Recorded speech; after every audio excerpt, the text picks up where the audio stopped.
I do music for the passion, not for the money.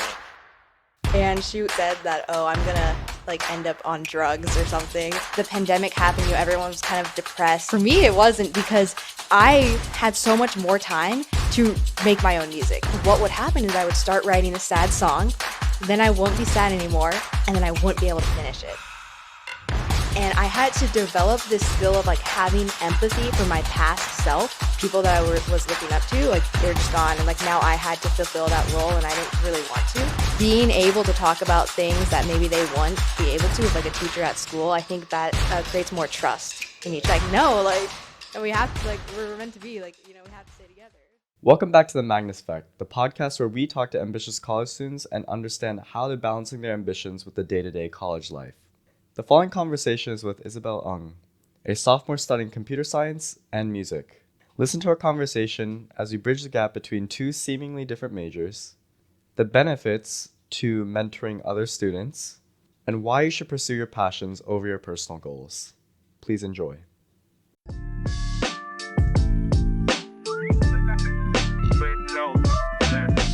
Hi, Isabelle. How's it going? Good, I'm doing well. Awesome to hear. What is your major? So right now I'm studying music, computer science, and maybe data science. 3 degrees. That is quite diverse. How'd you get into each of these? Well, I first came to Berkeley thinking I was going to do data science. And then, after taking some CS classes, I kind of realized that I wanted to do, more CS type stuff. And then the whole music major actually came from my second semester.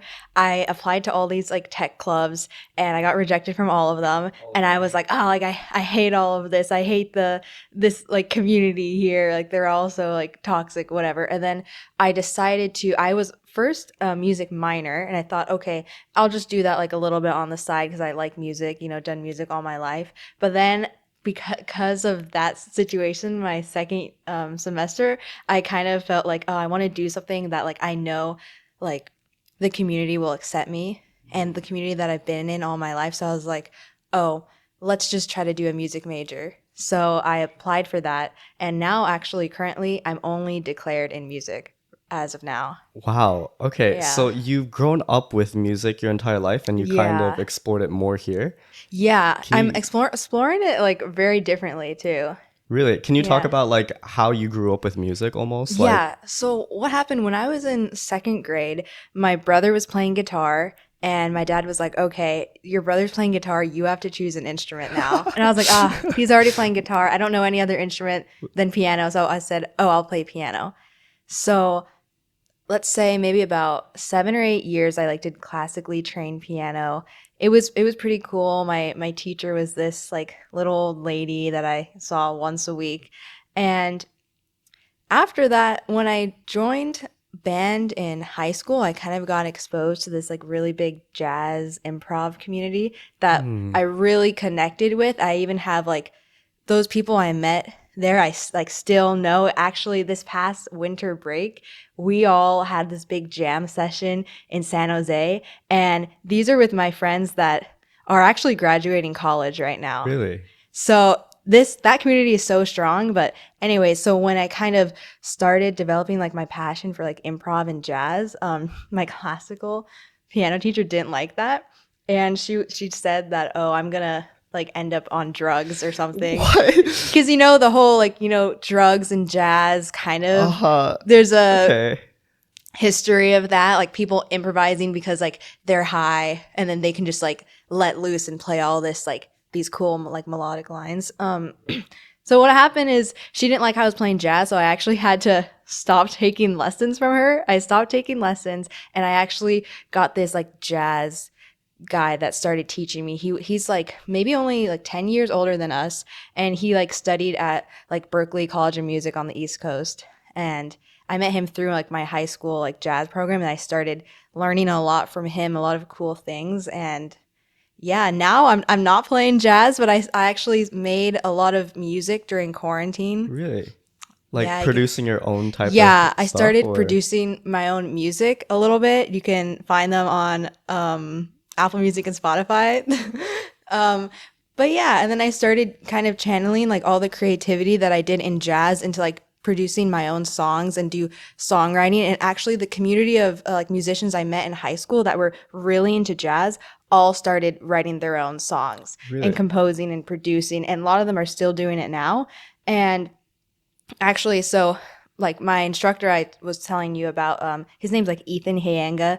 He actually like mentored a lot of us and he helped us start writing our own songs. Like when the pandemic happened, everyone was kind of depressed. And I know a lot of people say now that that was, a really hard time for them. For me, it wasn't because I had so much more time to make my own music and I was so happy with that. And we would like meet online on Zoom and all the musicians would like talk about like what they're doing with their songs and stuff. And then we all released like a 9-song joint album together and we had Nine this whole listening songs. party. It was very cool. And then from that experience of working like with like my mentor and then all these other musicians kind of jump started like me actually doing a lot of more like singing songwriting. Before that I never used to sing, but now I'm taking 3 singing classes right Wow. now. So you're doing like Yeah. jack of all trades. Like when it comes to music, you're doing everything. The Yeah, I production, the yeah. vocals, and Yeah. Now I'm not really too much into like the whole production aspect. I tried to do that like during quarantine,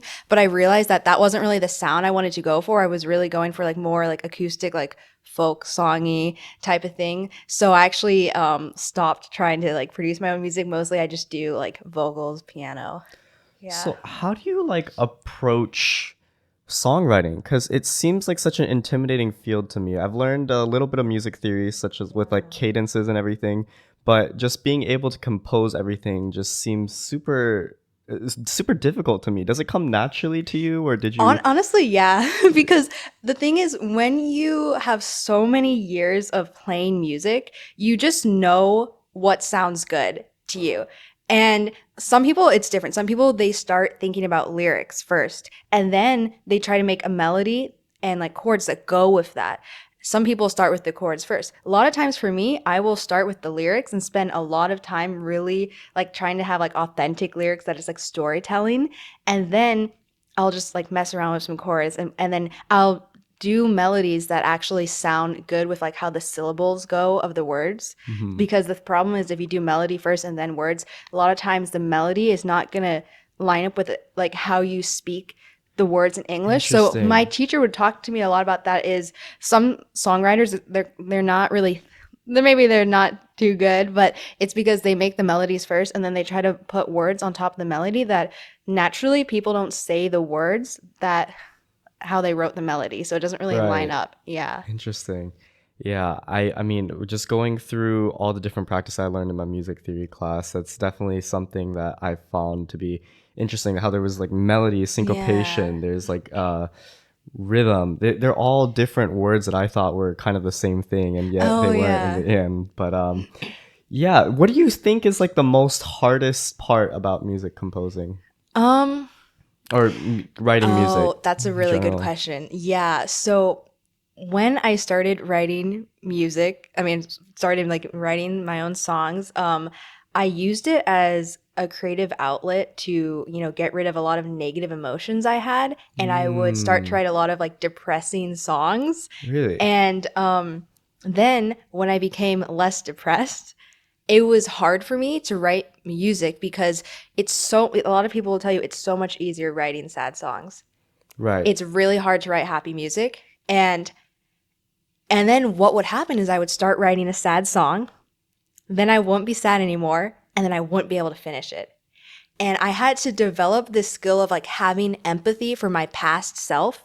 I like went through a lot of talking this with like Ethan and honestly, even though like he was like a music instructor and mentor, but we like talked a lot about life and Wow. a lot about like I had an existential crisis and he like talked me through that. Like it was more than just music. It was a lot of other stuff and like learning about myself because we talked a lot about yeah, having like empathy for um like I guess like your past self when you were in that state when you wrote that song because a lot of times I wouldn't be able I'd be like oh that's stupid I started writing that song but maybe I don't want to finish it because I don't really connect with who I was then But then Ethan would kept telling me like, no, you have to understand that like those feelings, everything you felt then were valid, and you should try to finish the song. So it was a lot of that, and then I had to try to learn how to write like happier songs. So it's, I guess, hard sometimes when you start something, hard to finish if you don't feel like you're in the same mindset. Yeah. Do you almost feel the pressure to have to make happy songs though? Because if you're making such great songs, in your opinion, when you recall that time in your life, Yeah. I'd imagine that if you just stay within that hemisphere, it could almost be like unhealthy, but it could also be like Yeah. the catalyst for your success almost. Yeah. But yeah, do you have any pressure?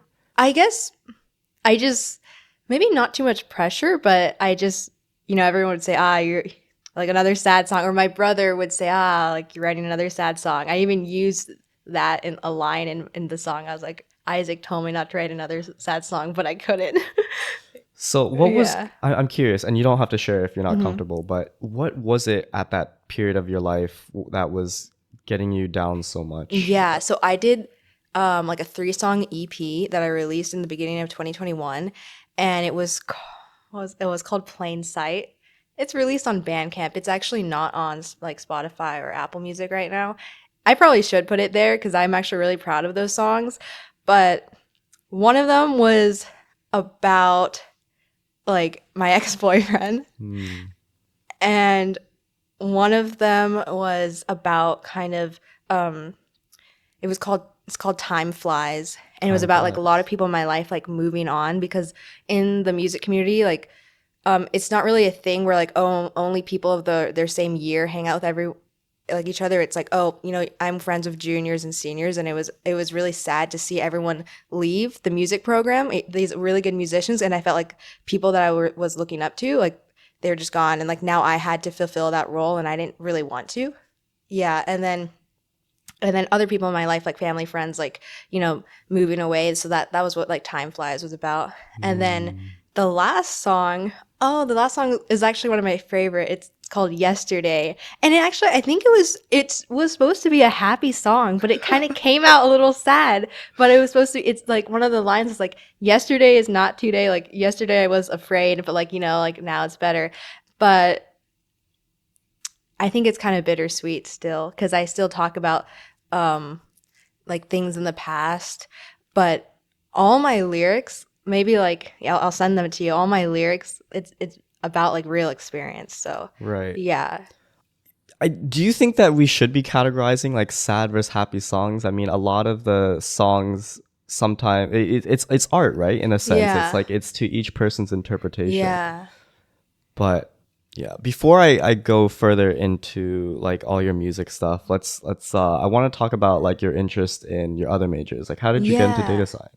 Well, data science. So what happened is, I used to work at like Mathnasium as like a math tutor, like in high school, and I was like, oh, I love math. I always really liked math, and in my senior year of high school, I took like AP Calc BC and then AP Stats, and then I was unsure. I really liked Calc, but then I was like, I talked to both of my teachers, and I was asking them, should I go into like statistics or should I go into applied math? And both of them told me to go into statistics. Statist? Yeah, they're both, because my calc teacher was saying there's a lot of like bad statisticians right now, and you should, Hmm. be a good one. And of course, my AP Stats teacher is saying no, go into stats and stuff. And then so I was like, okay, cool. So for a lot of schools, I applied for like statistics, but Hmm. then I came across data science. I was like, oh, it's just like statistics and coding or something. Oh, sure, let's. I didn't even know what I was doing. I just like, oh, that sounds cool. I'll apply. And then I got in to Berkeley, and then it's supposed to be like undeclared, but like towards data science. And I was like, okay, this is cool. And then I started doing it, but I kind of didn't really like the community of data science here. Really? I felt like not a lot of people were super passionate about data science that I met, and like the data science majors that I talked to, maybe it just happened, but the people that I ended up talking to, it seemed like they didn't enjoy a lot of the classes that I did. Like a lot of people would complain so much about like CS 61B, but the CS majors were the ones that actually seemed more passionate. I don't know if that's just what happened, who I talked to, but I didn't really want to be associated with the group of students that didn't care as much, and I felt like they didn't Interesting. care. And I felt like also like maybe, oh, it's just the people who couldn't declare CS, they're doing data science, or I don't know. I kind of had a bad mindset about it. Maybe that's just on me. But I also really liked my like CS classes I've taken so far. Even like I'm in 70 right now and I like it, and I like it a lot more than data 100. And the more I do data science, the less I like it, because I just feel like it's very it's a lot of syntax, and I just think it's kind of boring.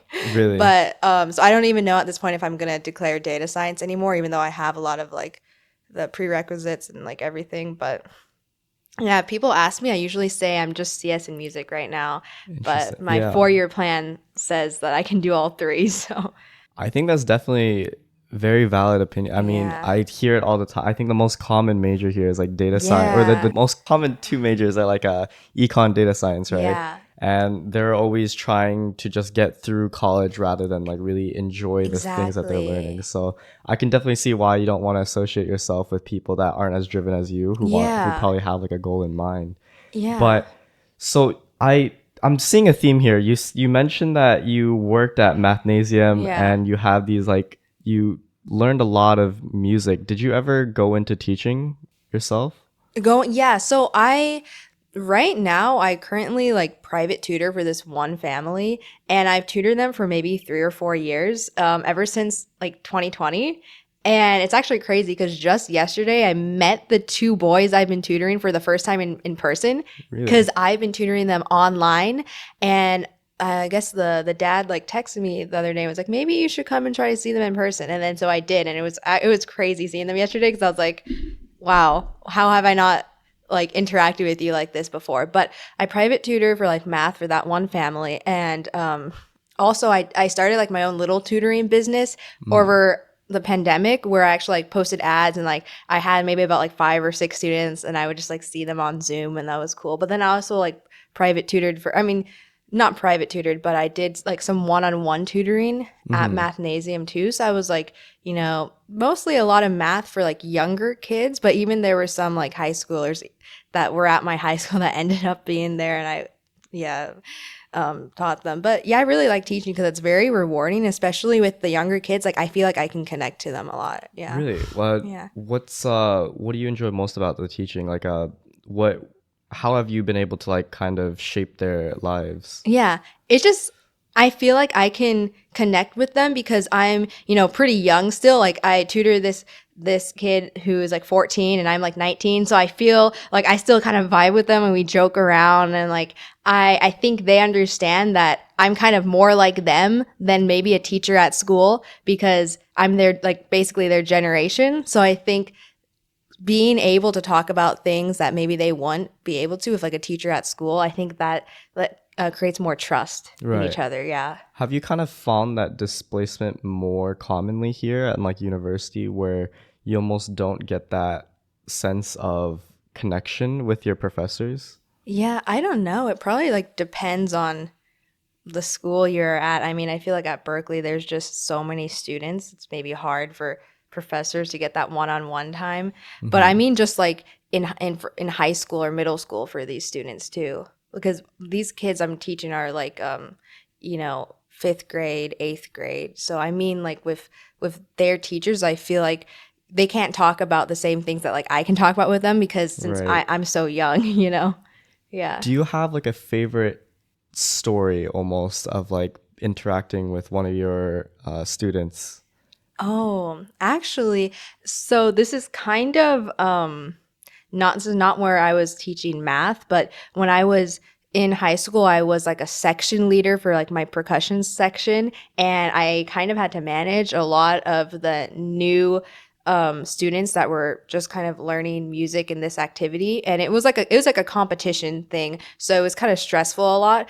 And there's this one kid, he was an autistic kid playing drums, and it was hard because practices would be like 9 to 5 on Saturdays, super long. And I remember this one time, like we were like pulling this his drum set, and everything just is falling off, and it's crazy. But yeah, I think it was really rewarding, that whole season working with him, because he was just a very like funny person to be around, and he was saying like, Mhm. like Izzy, like you're going to Berkeley, like I'm gonna come to Berkeley too. And it was just honestly really good to see him grow as a musician, because like I helped him out a lot with his playing. So that was really nice.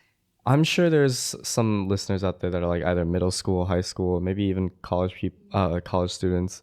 But what do you advise to your students whenever they ask you like, is Berkeley good for me? Is like Oh, college for me? I mean, yeah. given I'm sure that like the realm of music might be, I'm actually not sure. It Yeah. might be different from what Berkeley is good at offering, or it might not Yeah. be. A lot of times when people are interested in music, I don't recommend Berkeley. I had conversation with someone I did this over the summer like music program with, and he was talking to me and saying, hey, like I got into Berkeley, but I also got to into this other college in like the Bay Area, so what do you think? And I was like, honestly, like if you're just doing music, I don't know if Berkeley is the place for you, because our music program is not that great. So he actually ended up not coming here. He went to like I think University of the Pacific, yeah, and he went there. So I mean, honestly, it really depends what you want to do. Like Berkeley's a great school, like for STEM, but for music, I maybe not. Yeah, Right. Interesting. But so you have the CS part, which is why you're kind of enjoying your time here, yeah, you would say. definitely, definitely.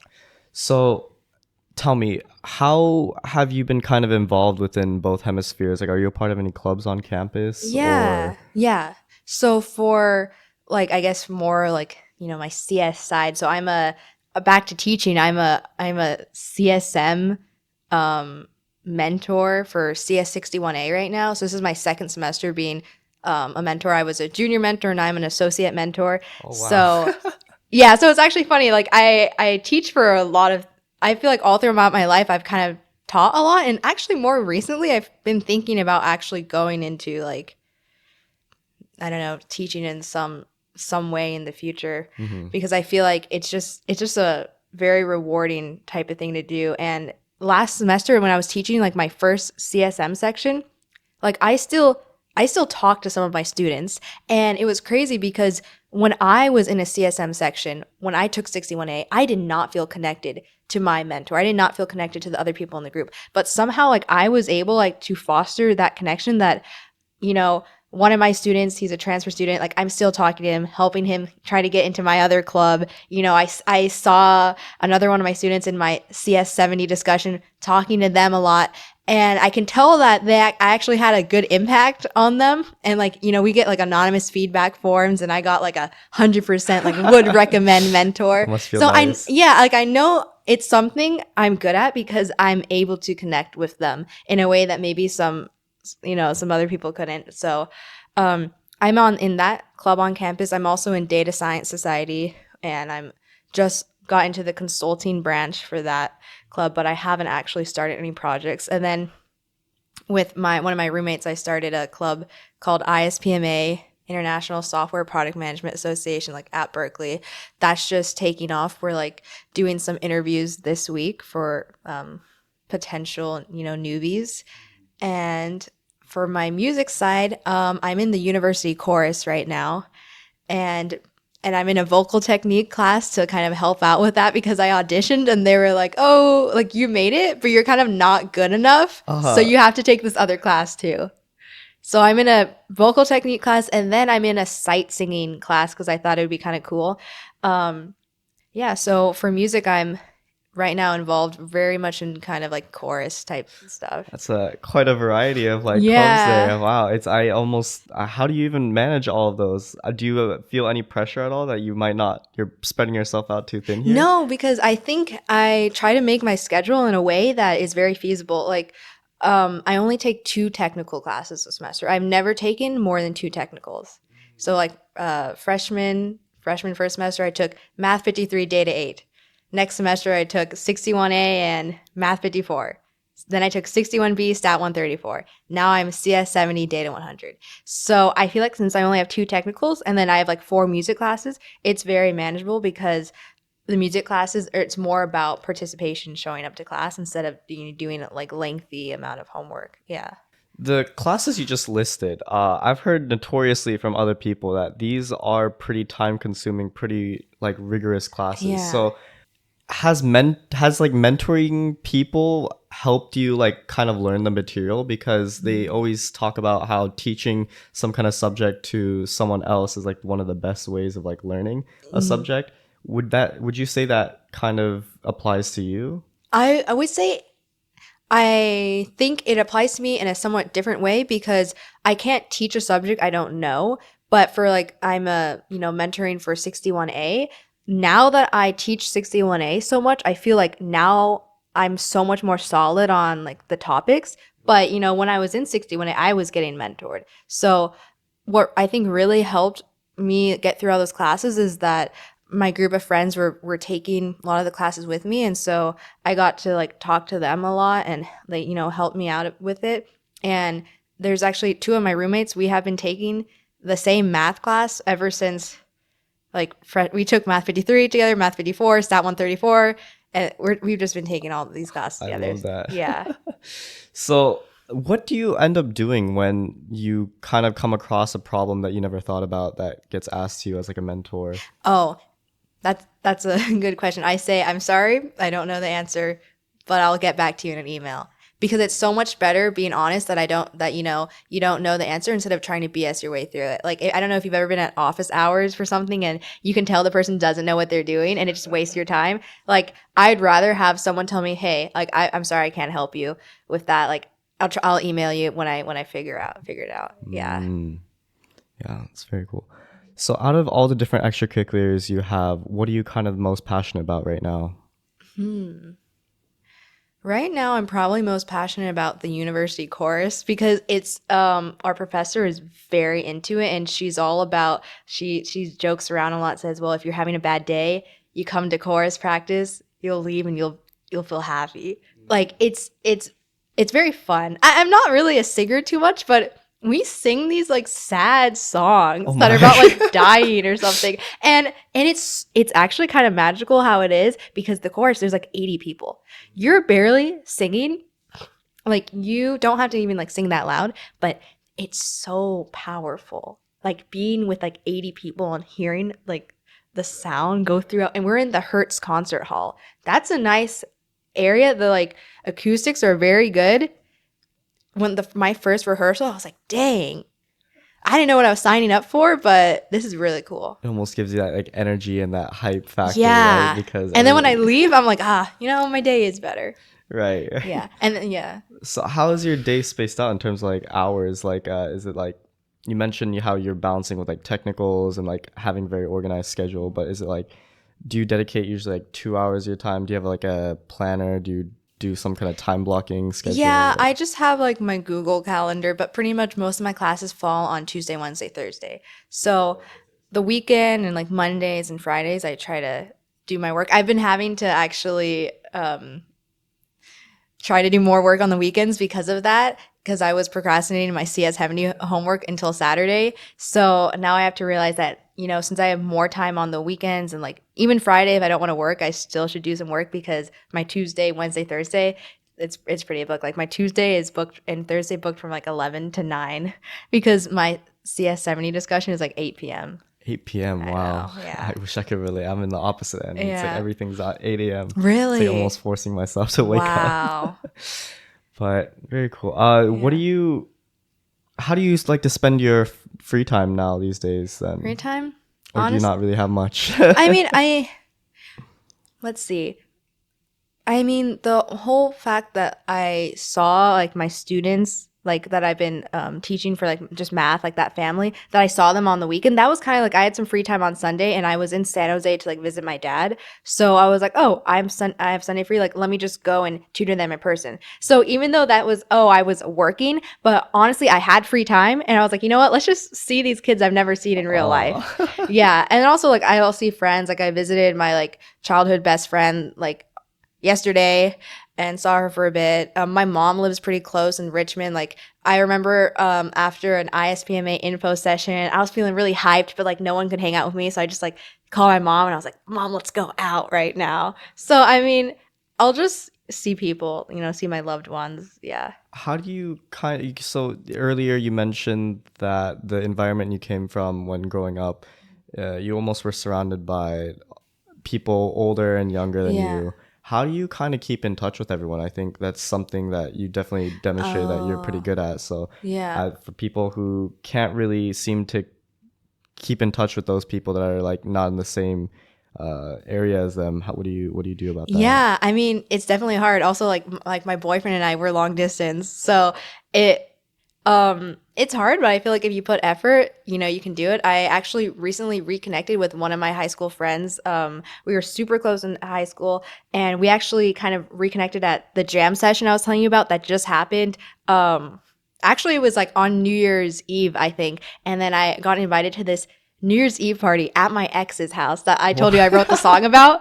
And it's crazy because all these people are, a lot of them are graduating college this year, but a lot of them like live in SoCal.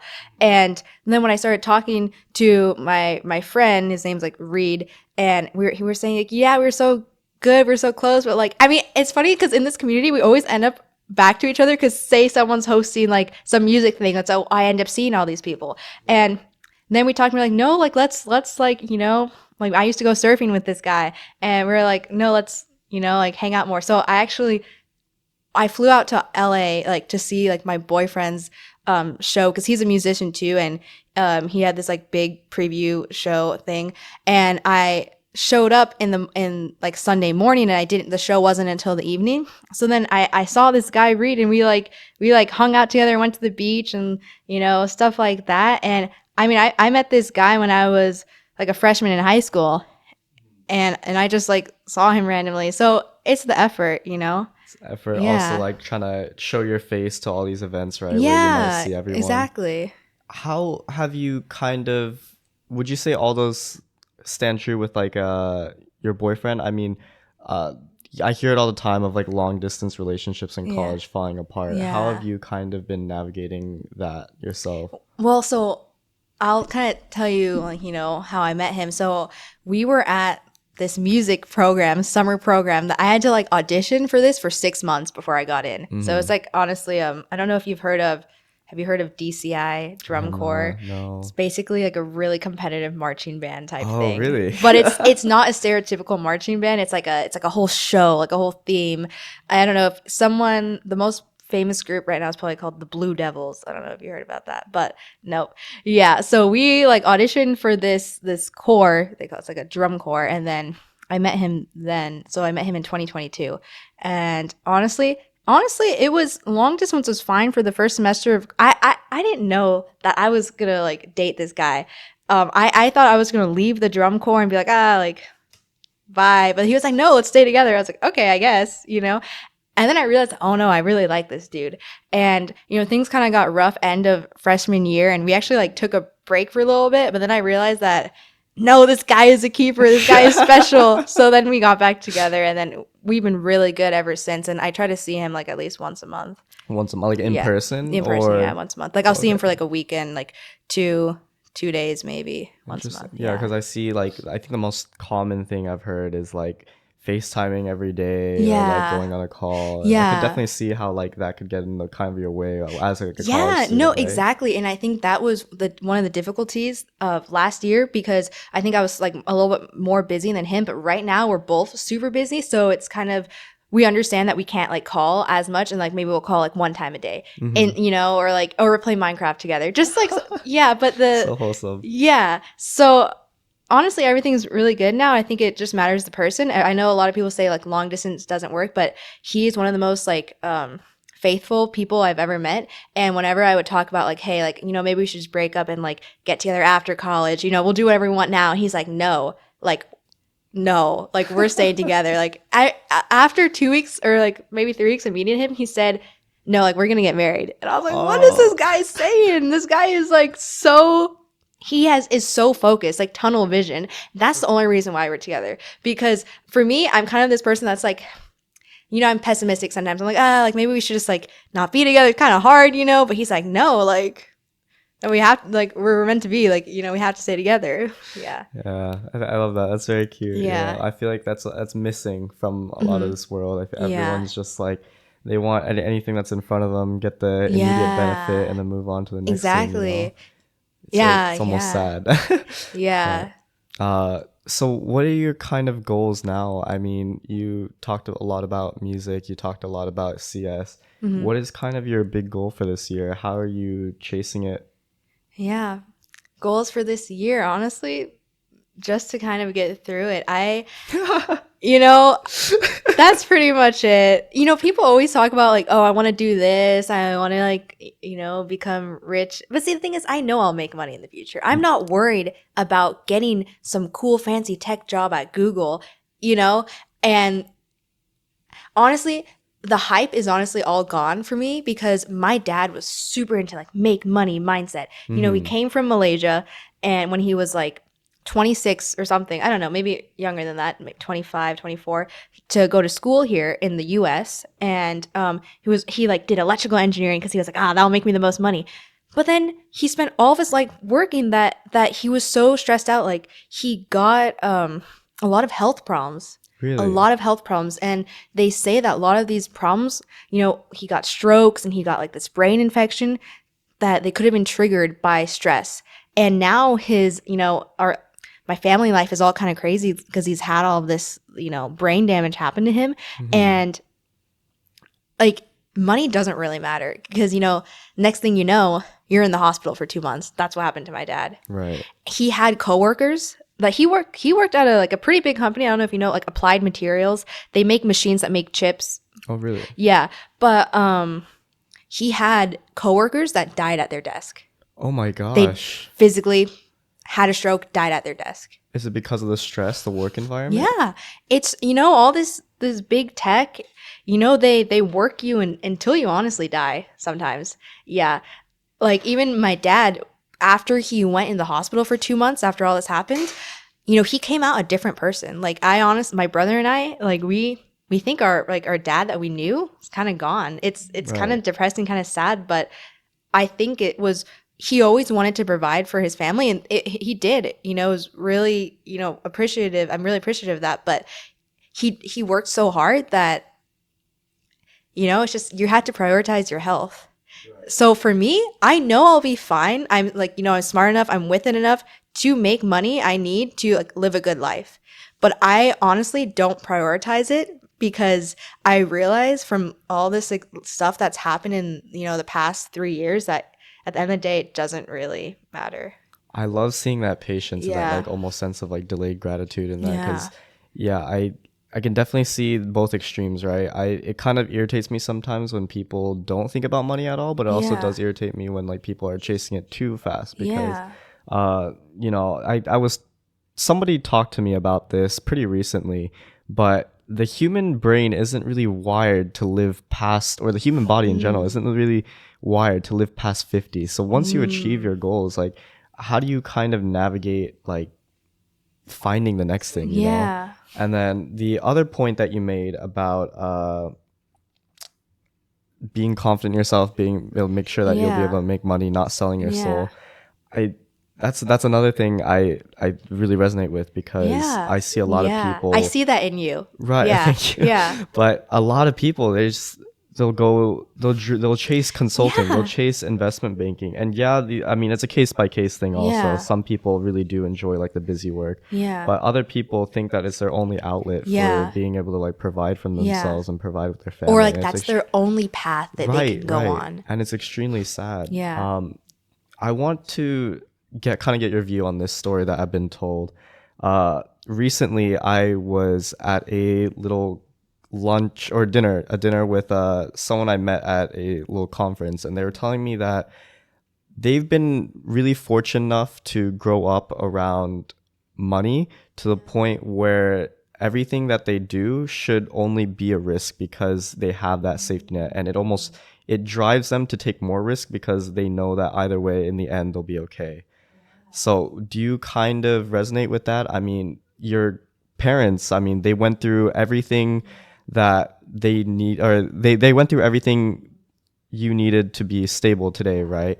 So even if he had like maybe in today's sense like a startup idea, he couldn't have possibly been able to execute on it because he had people to take care of. He had like the money to get to even start that startup.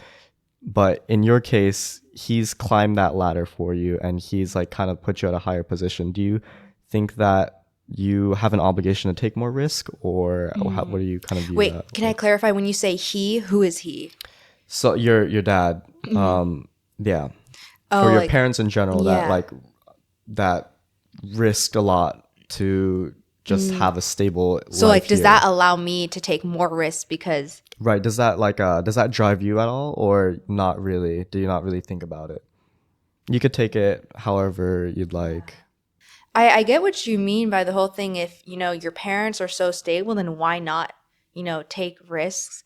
And I mean, I think that's definitely something that, yeah, I think I'm fortunate of. Like, yeah, say I wanted to do music full time, I probably could take that risk and just try it because, say everything, fails, I would have a place to live still, probably. But for me, I think that's not like the path I'm on right now. I mean, I'm still not sure what I want to do. And I will take risks, but I feel like I haven't really thought too much about like the family connection to that. Right. Yeah.